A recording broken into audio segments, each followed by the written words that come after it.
What's good, everybody? Welcome into the Early Wedge, part of the Early Edge universe. This is your daily, weekly sports betting brand of record. We are powered, as always, by the almighty SportsLine, the best value in all of sports betting, and it's not close. First and foremost, a big-time thank you to all of you already in the chat. You found us. You saw me on Twitter. A big-time apology. We literally had a transformer blowout yesterday, like 20 minutes before we were going to do the show live. So we had to move it to today, but normally it'll be Tuesdays at 3 p.m. Eastern time. So with all that being said, we are fired up. The Florida Swing, it wraps up this week at the very underrated, difficult course, the Copperhead course at Innisbrook in the Tampa area.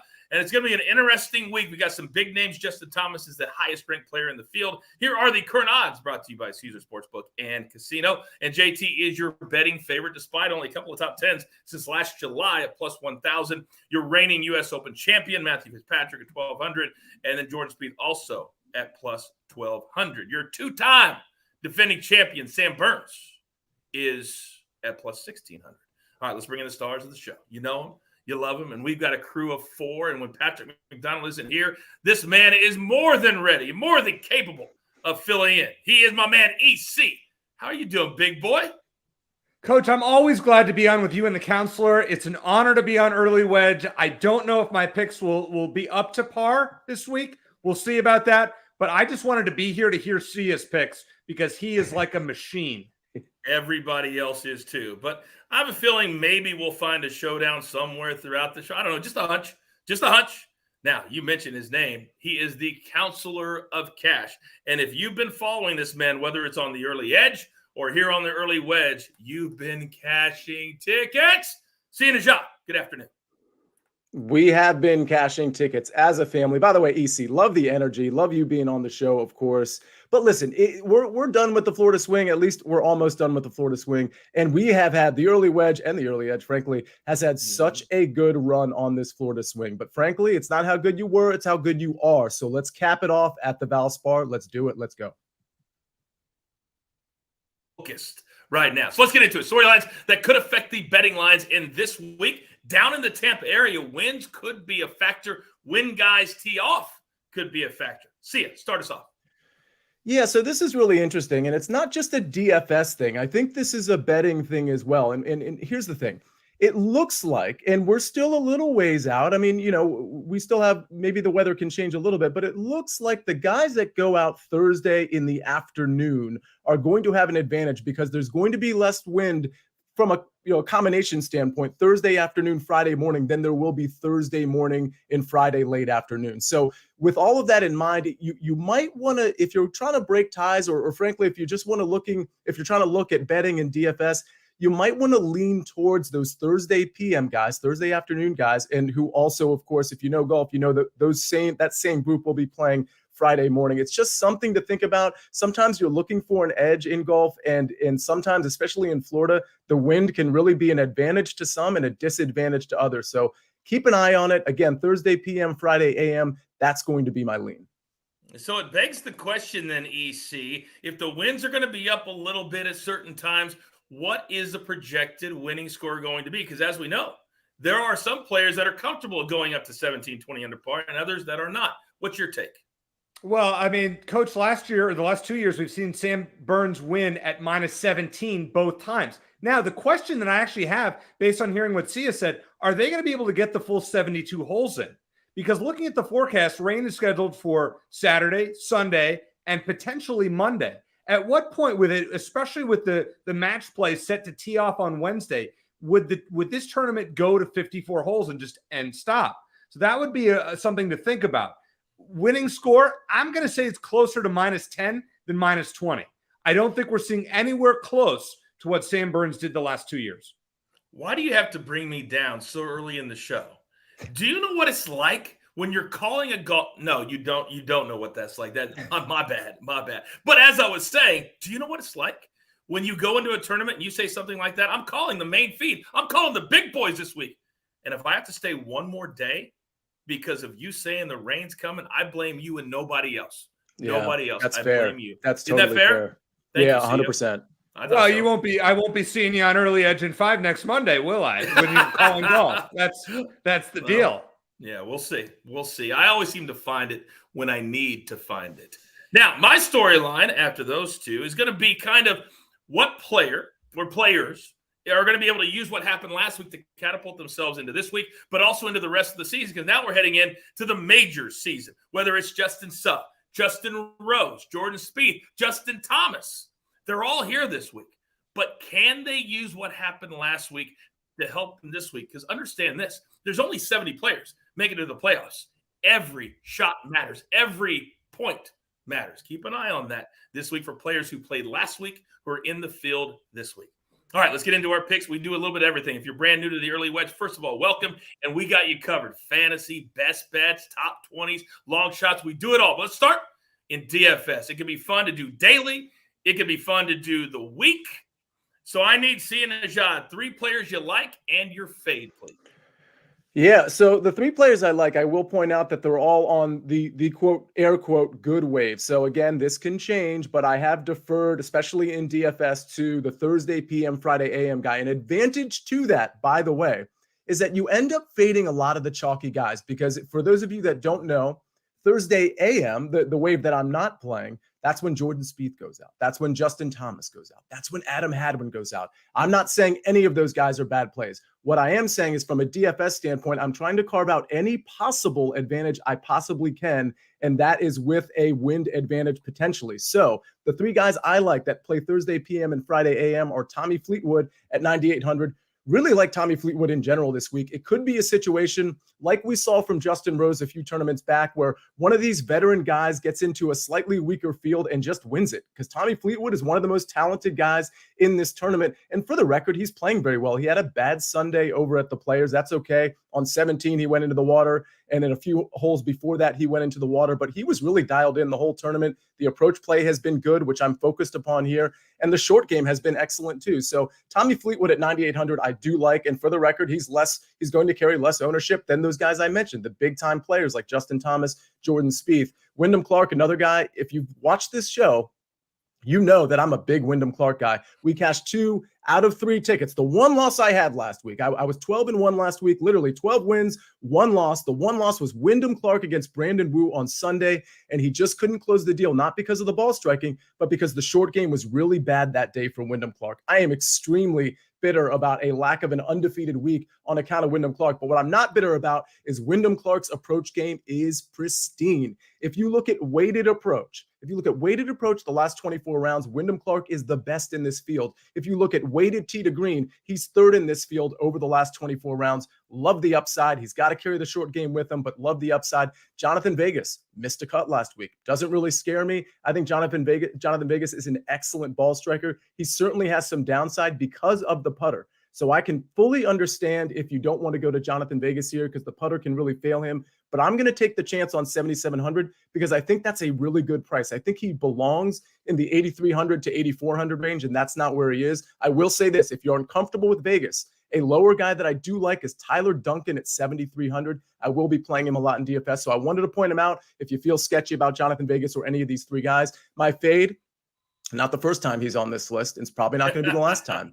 Matt Fitzpatrick at 10,000. That's an obnoxious number for Matt Fitzpatrick when you consider how well he's playing. Now, tough conditions this week, and Matt Fitzpatrick typically shines in tough conditions, but his game doesn't look like the Matt Fitzpatrick that we all think Matt Fitzpatrick is, which we saw glimpses of that certainly last year in the middle of the year. I'm fading Matt Fitzpatrick at 10,000. Knowledge reigns supreme said, nice see, I have all your picks already set in lineups. And the word I love here at the Early Wedge, synergy. By the way, Sia, did you notice EC's face kind of glaze over when you said 12-1 and you were mad about the 1?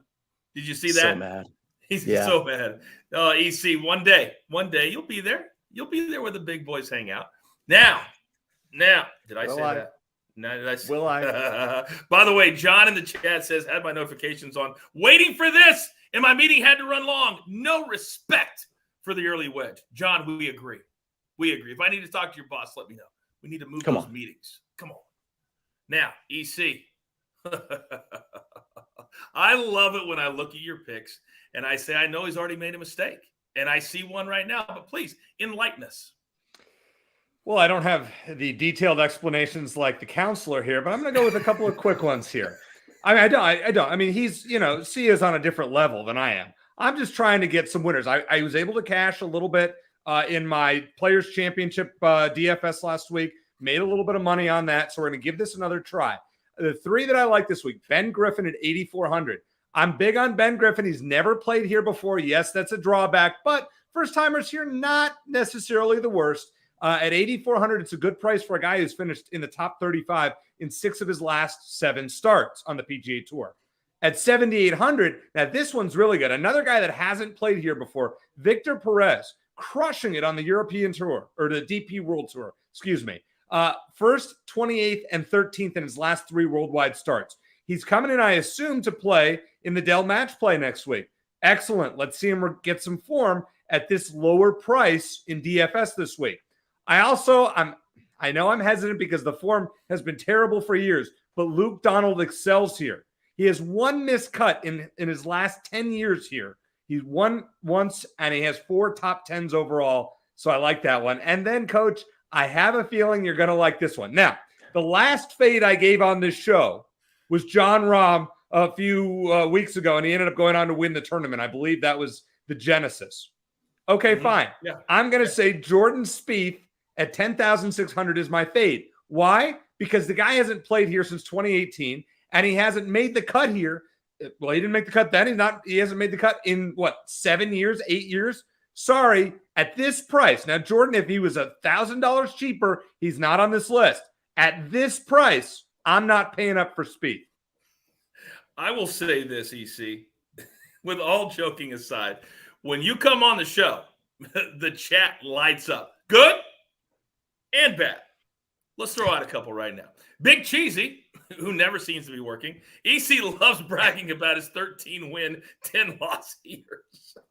Now, John, he's got your back. He says, rise up, EC. You got this. You're quite the underdog. Then my girl, Lydia. Good afternoon, guys. Nice to see EC on the show. How much did you pay Coach to get on? Undisclosed amount. We won't talk about that.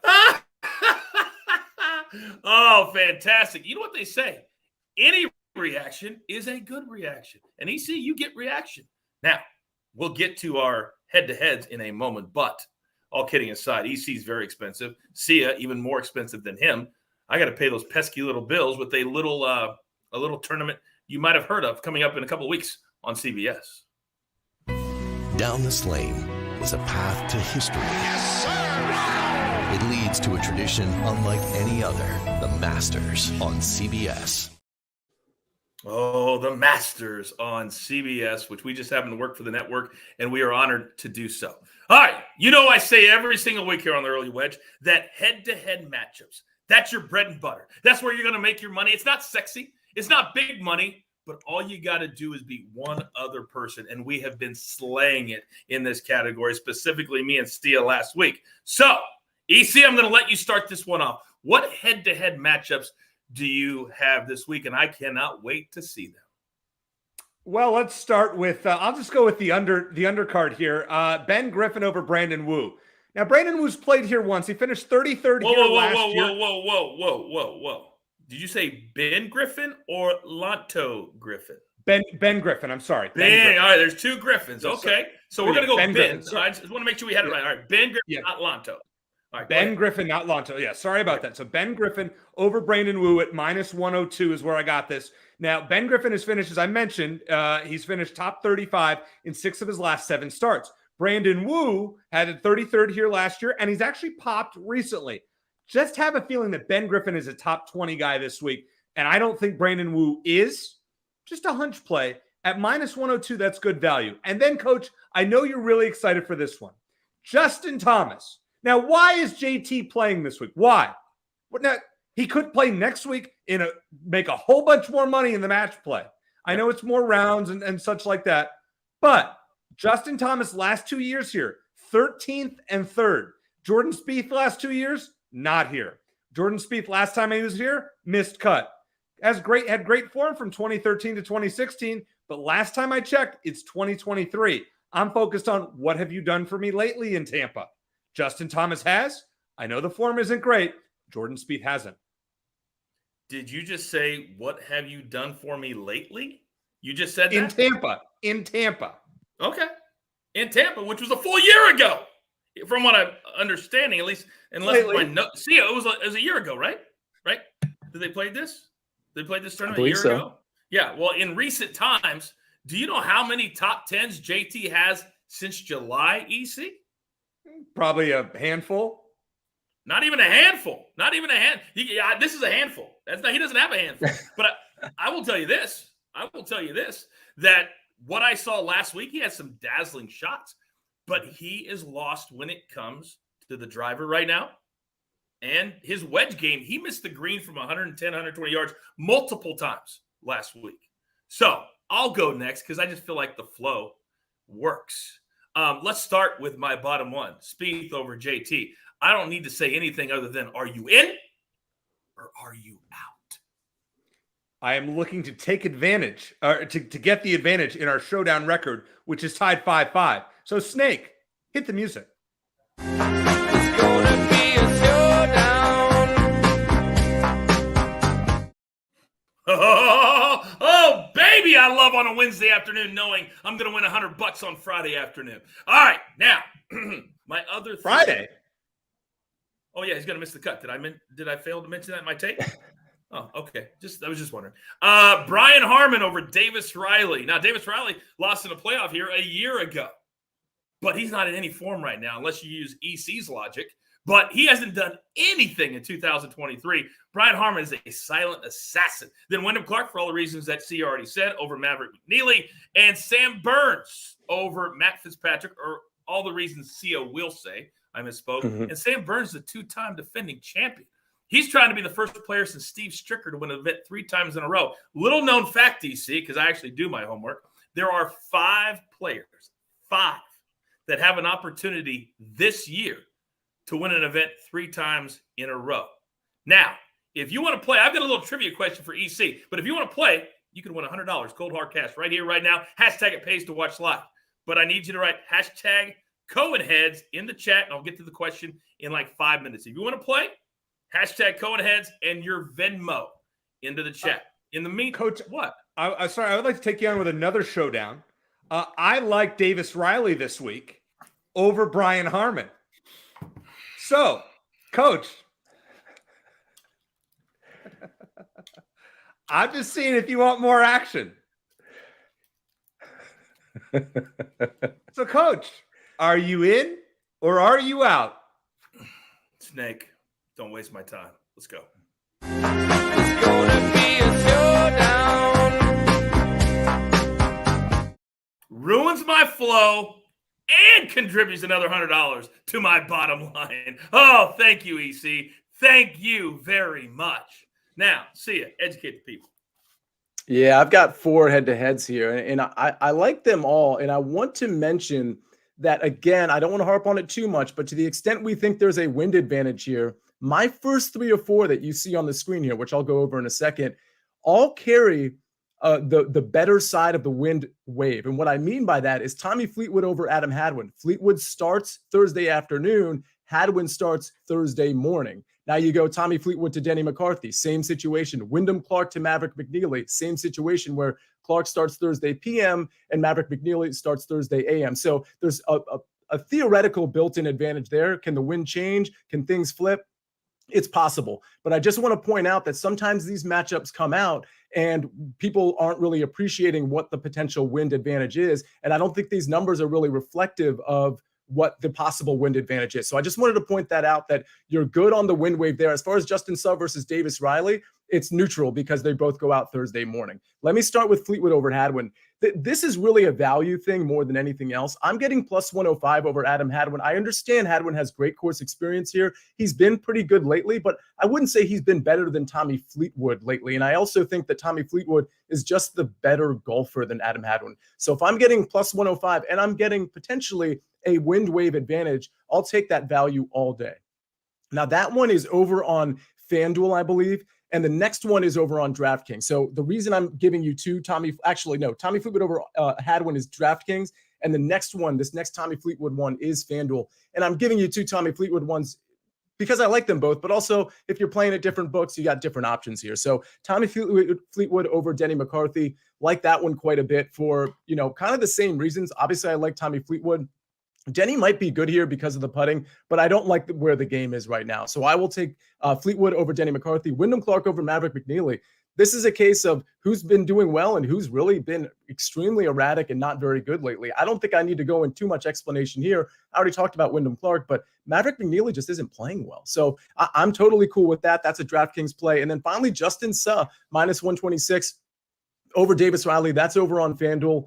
I mean, this one is, to me, it's kind of a no-brainer. I don't think Davis Riley is playing very well. He was second here last year. It's a little misleading. I mean, listen, he was okay with the ball striking, but really he gained everything with the short game, including over 7 strokes with the putter. Well, Justin Suh's a better putter than Davis Riley. So it's just one of those things where, to the extent Davis Riley finds another miraculous putter, well, I think the same could be said for Justin Suh from a probability standpoint. Suh's clearly striking it better than Davis Riley. So give me Justin Suh minus 126 over Davis Riley. All right, I love all of those and love the explanation. We tell you all the time, knowledge is power, educate, and entertain. All right, so EC, I just said there are 4 players that have the opportunity, 4 other players other than Sam Burns, to win an event this year 3 times in a row. Can you name 2 of them? And if you can, then I will reward somebody, including my girl Rebecca in the chat. Hello, Rebecca. And with $100 cold hard cash. So I need 2 names. And I will let people know at the end of the show if you are correct. Victor Hovland would be one. Okay. I would say he would be Can you one. name the tournament? Can you name the tournament? It's in the fall, so I can't name the tournament offhand. Okay. So, one of those fall tournaments. Okay. And I believe because I was gonna say, boy, I have to. Boy, this is a lot of pressure here. It is. Somebody's going to be $100. I wanted to say Max Homa at the Wells Fargo, but I think Rory McIlroy won one of the last 2 years. So I'm not going to say that. Okay. I'm struggling here, Coach, with another one. I'm going to say John Rahm. John Rahm. I would have to, off the top of my head, I didn't do my homework on repeat winners other than Sam Burns this week. That's okay. See, you want to help him out? You want to take a guess? To be honest, I missed the front end of the question. So what was the question again? There are 5 players, including Sam Burns this year, that have the opportunity to win an event 3 years in a row. It hasn't been done since Steve Stricker did it. And I said, if he can name 2, I'll give somebody in the chat $100 right after the show, cold hard cash. So he gave me several guesses. Hovland, he said Max Homa, no. Then he said John Rahm. So would you care to take a guess? I'm just throwing something out here. I'm looking at the roster of players here, which might not even be, they might not even be in this tournament. But I'm going to go with Jordan Spieth. Okay. That is incorrect. Man, I'm going to have to go and look because I know that 3 of them is Max Homa, but you said no. You took that off the board at the Fortinet. And this is just off the top of my head. The Fortinet. He won it the last 2 years, including that dramatic win this year in wine country, which I was only 10 miles away from the course the day he did it, hosting an appearance for World Series champion Brett Saberhagen. We do it all the time. How about Rory McIlroy at the Canadian Open? He has a chance to win it 3 times in a row. How about K.H. Lee at the Byron Nelson? When he plays a TPC course, he's dominant. So Homa, Lee, and Rory, and Victor Hovland. So John Rahm would not be correct. And it is the Mexico Open. You got it right. It is in Mexico, but you did not get the other one. Oh, that stinks. But guess what? I'm a giver. I'm a person of the people. And I'm going to pick one lucky winner because he did get one right. But it's embarrassing. You didn't know anything. 1.5. Yeah, he Well, got 1.5. Max One and a Homa. half, yeah. That's true. Yeah. And then you didn't trust your instincts. I didn't All trust my instinct. I forgot about All right. the Fortinet.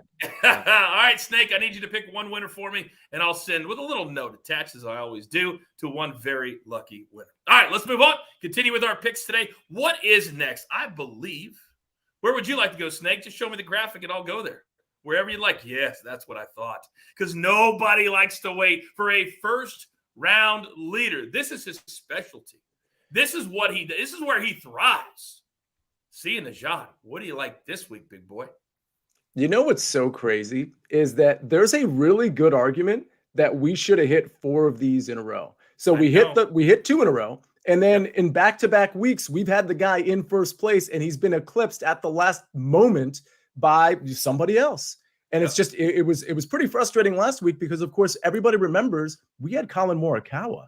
And he put up an amazing score, a score that people weren't predicting because he was coming off a miscut. But on this show, we told you why that really didn't matter from a first-round leader standpoint. And of all people, Chad, and no disrespect to Chad Ramey or the Chad Ramey family, but for Chad Ramey to eclipse Colin Morikawa by gaining over 5 strokes putting in a singular round is truly mind-bending. And I truly can't believe it. So I feel a little slighted. I mean, what a great week last week. We really should have had Colin Morikawa outright as well. With that said, I do want to mention, before I mention these 4 names, Keegan Bradley was on this list. Keegan Bradley, as most of you know, withdrew from this tournament. So I'm going to replace that 5th man with a 5th man, but I don't want to rush it. So I'm going to tweet it out tonight. So I'm sure everybody in the chat follows me, and hopefully you do. And I'm going to make sure, please follow me. I'm going to make sure that 5th guy is accounted for. And so we'll go from there. Hopefully sometime tonight, before the Arizona State game, which I also might have a play on. That's at, I think, 9 o'clock tonight. Sometime between 8 and 9, I will go ahead and put that 5th first-round leader on there. Yeah, EC. Sorry about that. I kind of like Arizona State, but I haven't committed yet. Tommy Fleetwood plus 4,000. We don't need to rehash that. Neither do we for Wyndham Clark. I think both of these guys can absolutely flash. They have the short and long game to do it. Tyler Duncan, I think, is really interesting. I brought him up as a potential DFS play. His ball striking has been very good. He's gained ball striking in 4 tournaments in a row, and some of those have been in pretty great fields, and he has good experience here too, and he's also a pretty good course fit. So I think Tyler Duncan, both in fantasy and in the betting markets, is pretty sneaky here, and 70 to 1's a nice number. Jonathan Vegas, another guy that's 71 that I'd probably put him more like 50 or 55 to 1. I think his value is being a little depressed because of what we saw last week. But again, for one round, you have to ask yourself, can the ball striking be elite for Jonathan Vegas? And that is definitely an affirmative. Like, Jonathan Vegas is an excellent ball striker, period. Then the next question is, can he find a hot putter for one round? And he's done it before. He is one of those first round leader guys that I always have my eye on. So at 70 to 1 in this field, pretty great value. And put his name in the back of your mind. I mentioned the Canadian Open. He's a 2-time champ at the Canadian Open. So when he gets to Canada, always keep him in the back of your mind as somebody to play. For some reason, when he goes up north, he plays great golf. By the way, apparently everybody follows you, Sia. John Parker says, oh, we do, Sia. Big Cheesy says, if you follow Sia, that's free cash too. Something I've never read about EC's Twitter handle. But with all that being said, EC, what do you like this week in this category? It's free cash for Sia unless he picks ASU. Then that's debatable. Listen, I shouldn't even be involved in this particular segment. I'm just saying that should not be, because Sia is so good that I almost left it blank. But instead, I went with a couple of. If you notice, I did. Coach, I like to make picks just to make picks, but it's kind of embarrassing when you compare me to Sia here. So I just made some dice throws. All right, here's why. Higgs has a top 10 in his last tournament. Badia, now, who's a guy that we'll talk about later, now that he has a Batia. Thank you. Batia, thank you. Akshay Batia. Batia now has temporary membership on the PGA Tour after a second-place finish in Puerto Rico. So he's relaxed. He's going to go fire low. Matthew Neesmith has great course history here. Trey Mullinax has a top 10 in his last 2 tournaments. And Victor Perez, as I mentioned earlier, has been hot lately, and he wants to make a dent on American soil. George Wilson says, EC always wants the hook. That's kind of what you've been known for now. You want that hook, that damn hook. I don't know that we've ever had 3 showdowns in one particular show, but you've mentioned Arizona State twice. And your fandom is also, as you say, embarrassing. So if you'd like to. Well, Sia, are you in or are you out? I like Nevada Me. I want the showdown. Oh, I thought Sia wanted the showdown. I'm seeing. Let's see. Hey, Like so here's the thing. I mean, it's very likely I end up coming around on Arizona State -2. I'm just not there yet. I will accept any showdown, but if you two want to go at it, that's fine with me as well. That's all good. Yeah, I don't want to lose to UC. I want to beat. Hey, how about we split it? How about me and Sia split it against EC? Smart. $50 each. $50 each. Smart. Yep. Let's do it. Snake, come on. It's gonna be a showdown. Ooh, I feel good now. Boy, do I feel good. All right, we got to pick the pace. I apologize, but sometimes you got to handle business. You know what I'm saying? Yeah. You got to handle business. All right, next category. We're gonna go to a finishing position. It could be a top 40, a top 20, a top 10, top 5, whatever you want. See ya. Start us off. Yeah, keep in mind this is going to be a really tough course. There's going to be some volatility because the course is so tough, but also because wind might be a factor and we might have some delays and things of that nature. So I didn't want to have a huge card here, and I wanted to go on guys that I think are going to be really reliable, very experienced, and frankly are kind of the class of this field. And I'm getting a plus number either way. So I only have 2 top 20s here. It's Tommy Fleetwood at plus 120, Justin Rose at plus 115. I don't think it needs to carry any more explanation than I already gave. These two are veterans. They're not going to be intimidated by the field, by the course conditions, or by the weather. So I think they're going to stay up there and not maybe fall into some of those traps or some of those pitfalls that this course is going to offer. Well, clearly I like Justin Rose. I like Tommy Fleetwood for a top 10, but I also like Justin Suh. And Justin Suh, if you don't know who he is, he's a graduate of the Korn Ferry Tour. He played really, really good last week at the Players. He's small. He's not a big hitter, but he's a really good stick. And I like him at plus 175. Then how do you not go with Sam Burns? He's won this 2 years in a row. And I know he hasn't been in form, but he did play better last week at the Players. I think he uses that because let's remember what happened a year ago. Do you guys remember what happened? He played like crap at the Players Championship, flew his coach in for a practice session on Monday and Tuesday, and then went out and got the job done. That is the recency that I want. If that's even a word. I'm not sure that it is. So I'm going to take Sam Burns plus 210 for a top 10. All right, EC, what do you like? Yeah, I'm going Justin Suh top 20. I mean, he's been top 40 in his last 5 tournaments that he's finished and not withdrawn from. 5th and 6th in the last 3 weeks. Top 20 is a safe bet. He's never played here. That's why I didn't top 10 him. Now, here's a guy that's not in form at all, but he in 2 appearances here, he has a 21st and a 3rd, and that's Matthew Neesmith at plus 420. There is value there for a guy who loves the course. He has the talent, but he has 3 missed cuts in his last 4 tournaments. So I'm a little concerned, but I'm hoping, like JT this week, Coach, that it comes back to course history and not recent form. Maybe that's bad logic. If you don't like it, don't bet it. But at plus 420, there's value there. My top 10 is Justin Rose. 6th last week at the Players, 1st at Pebble Beach. He has 3 top 10s in his last 6 appearances here. He alternates top 10 with something else. We're due for a top 10 based on that trend this year. And, Coach, I know you love when I do the alternating trends. I know that's one of your favorite angles. See, did you notice, like, you and I were professional broadcasters? We'd already talked about Justin Rose, so we just kind of went through him. He has to lay out 30 seconds of why he likes Justin Rose because he has to be selfish with his time. Typical. That's okay. Typical. It's very, very typical. Very typical. By the way, Rebecca says a double showdown and a split showdown in one show? Wow. Exclamation point. I couldn't say it any better, Rebecca. I couldn't say it any better. All right. Now,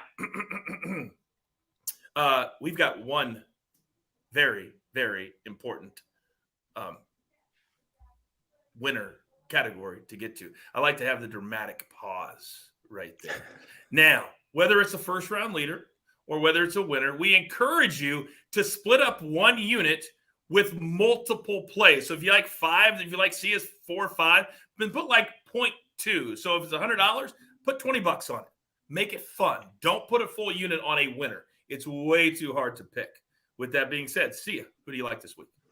Yeah, and for the record, because Coach, you're right. If you want to really just focus your units on the head-to-head market, you don't even have to spread a full unit across these. You can, pick and choose, very small amounts, because the reality is if you're hitting, let's say, Jonathan Vegas or even Justin Suh at 35-1, I think everybody needs to appreciate what kind of return that is. That would be like in the NFL, like last year picking like the Las Vegas Raiders to win this Super Bowl. It's like something that's like completely out there that's pretty much not going to happen, but in golf it can happen. So you don't necessarily need to even spread a full unit across these guys. You could spread a half a unit across these guys and you'd still be getting an incredible return. So it's just something to think about.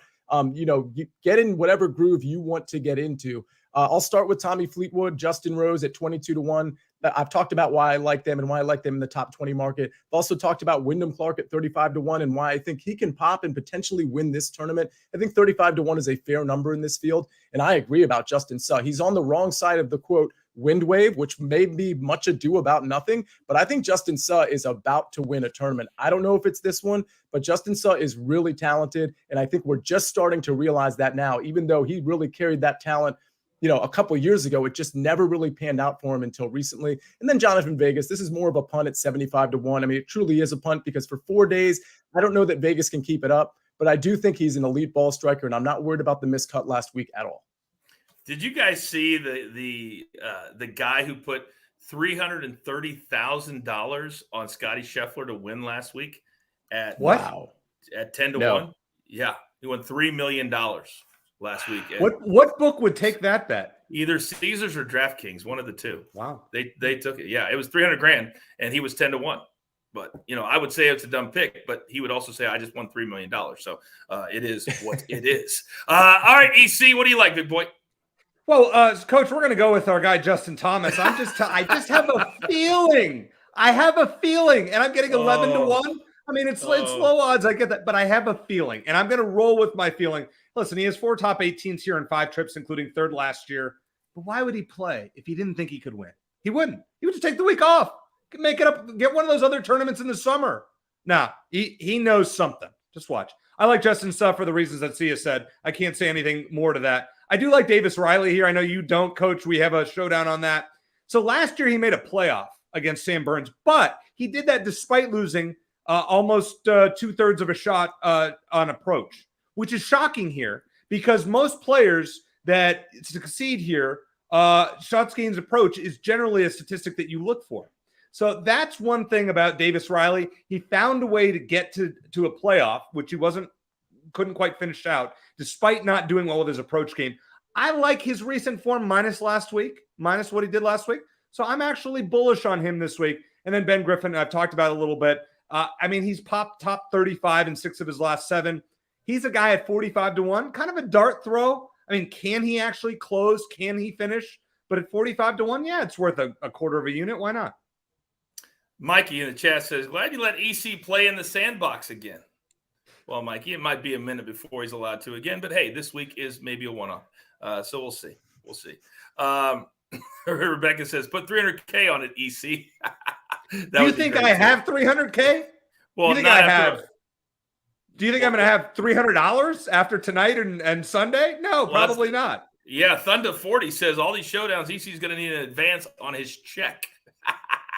I love it. I'll do mine very, very quickly. Sam Burns, he's a 2-time defending champion. I got to put him up there, plus 1,800. My sweet spot is about 15 to 3,000. That's where I don't like anything less than that. I just think it's too difficult. So Sam Burns, can he three-peat? Who knows? But he played pretty well last week. Then Ben Hahn. Now, he's a brand new daddy, and he says he loves it, and he wants to perform for his new little one. Wouldn't that be a tremendous story at plus 6,500 to get it done? He is in form. All right. Now, we have one segment left to do. And I want to remind you, for all of you watching live, I will be on CBS Sports Spotlight at the top of the hour, 3 p.m. Eastern time. And we're hosting a full show. Early Edge is taking over CBS Sports HQ from 6 p.m. Eastern to 7 p.m. Eastern. EC, you are not allowed on that particular show. Hey, bosses made the call. It's tough, I know. Hey, but we'll get through it. All right, long shots. It could be anything here. It could be wired wire. Could be missed the cut. Whatever you want in this category, EC, start us off. Well, I'm going with our guy Akshay Bhatia, Coach. He's chilling now. Okay, so Akshay, he's now got his temporary membership on the PGA Tour. He's chilling. He's like, hey, I'm good to go now. I don't have to worry about anything after the Puerto Rico Open. He's playing loose. You know what? He's going to go out at 80-1, and I think he's going to give this thing a run for his money. I almost put him in top 20s. I probably should have. So he's another guy that maybe if you want to sprinkle, but for a tenth of a unit at 80-1, why not? He did what I thought you would probably do. So last year, do you know who called the Corn Ferry Tour, a couple of the finals events in like July and August? Do you know who that was? You maybe? Yeah, it was me. So Okay. he met his girlfriend, and a month later, she was traveling with him to every single tournament. After a month, she was traveling with him to every single. I feel like that's something you would do. He needs to lock her down, Coach. Oh, he did. They're still together. Oh, he gave her props last week when he got his special temporary membership by finishing second, as you said, in Puerto Rico. All right, you know what? I'm upping my bet on Akshay now just because I know that. So yeah. Akshay is now getting more than a tenth of the unit this week just because of that. All right, very good. Very good. All right, see ya. Bring it home. I don't want to go too far down this road, but lock her up. I mean, she should have given him some space. He's trying to get his tour card. I think there's two sides to this argument. I really, truly do. Best interests. I do Come too. on. I know. All right. So long shots here. And by the way, I do like Akshay. As far as EC's picks are concerned with this long shot and first round leaders, I will say that I'm happy to sign off on the first round leader Akshay one, because I think Akshay can blow up, but I think he can get really hot too. So I think in round one, he certainly makes a lot of sense.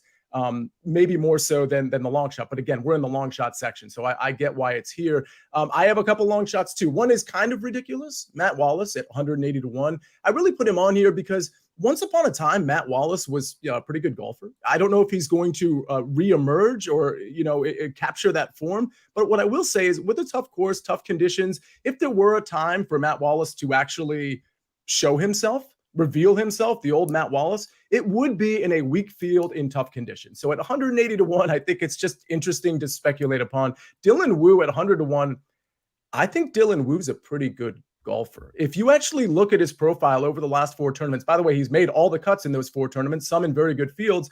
He's gained ball striking in all 4 of those tournaments in significant ways, or I should say 3 out of 4. In those 3, he's gained over 4 strokes ball striking, 5.66 and 5.94. And again, those are at the Players, at the Honda Classic, at the AT&T Pebble Beach Pro-Am. So Dylan Wu's doing some things. And oh, by the way, with the putter, he's gained in 2 out of 4. In one of those, he gained 5 strokes putting.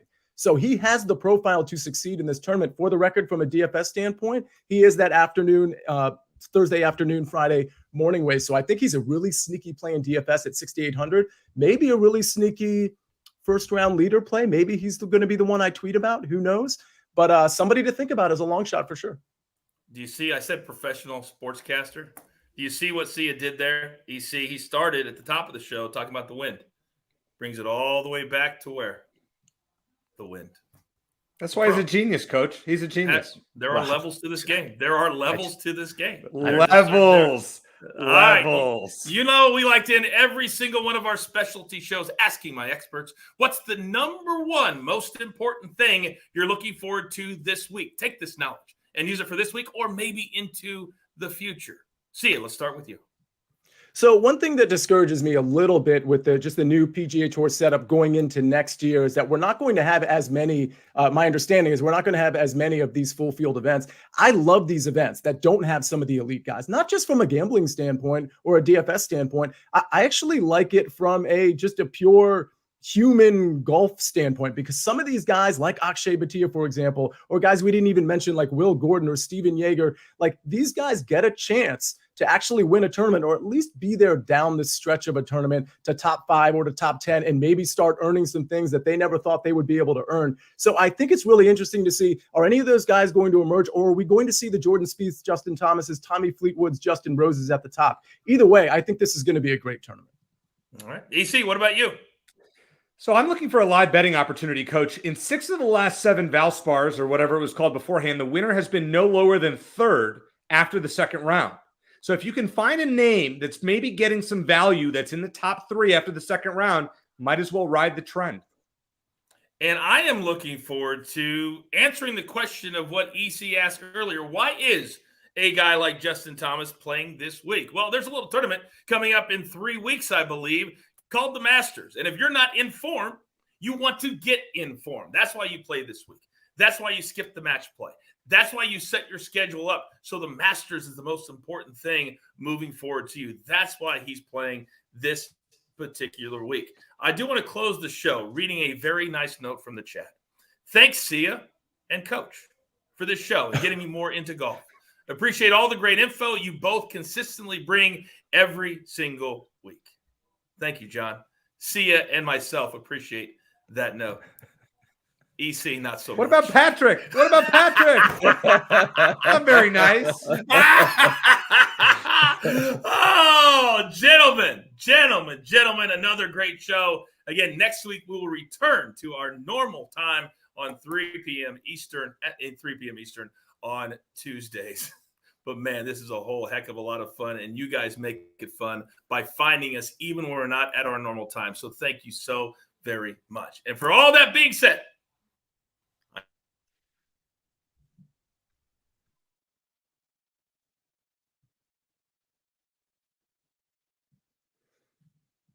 take it straight to the pay window.